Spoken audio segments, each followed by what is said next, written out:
మీరేమో తప్పించుకొని తిరుగుతూ క్షమాపణ చెప్తే చాలంటారు. మీ ద్వంద్వ వైఖరి చూస్తున్నారు.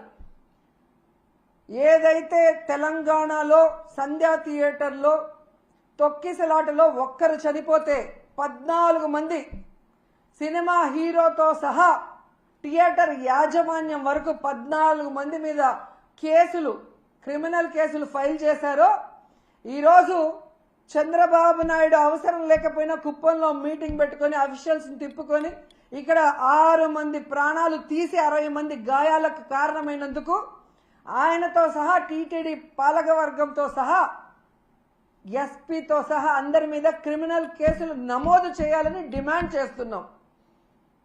ఈ దేశంలో ఉన్న అన్ని న్యాయస్థానాల్ని కోరుతున్నాం. దీన్ని సుమోటోగా తీసుకొని తప్పు చేసిన వాళ్ళ మీద కేసులు పెట్టి విచారించి శిక్షించండి అని కూడా మేము కోరుకుంటున్నాం. ఎంత బాధాకరం అంటే, నా చిన్నప్పటి నుంచి చూస్తున్నాను, కొండ మీద ఇంత తక్కువ జనం ఎప్పుడూ లేరు.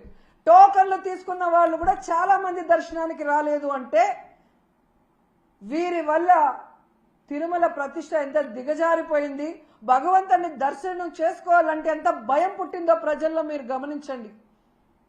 మొన్న జరిగిన ఇన్సిడెంట్తో తిరుమలనే కాదు, సింహాచలంలో కూడా భక్తుల రద్దీ లేకపోవటం మీరు గమనించాలి.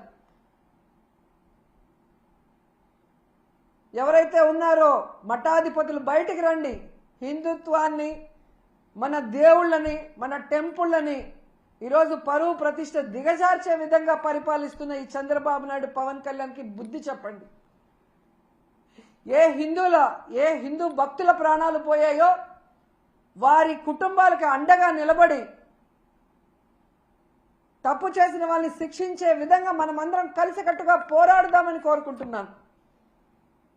ఎందుకంటే ఈ చంద్రబాబు నాయుడు తప్పించుకునే రాజకీయాలు చేస్తారు. పవన్ కళ్యాణ్ ఏమో సినిమా డైలాగులు చెప్పినట్టు చెప్తాడు కానీ మళ్ళీ ఎక్కడ కూడా ఏం చేయడు. ఎందుకంటే అల్లు అర్జున్కి మానవ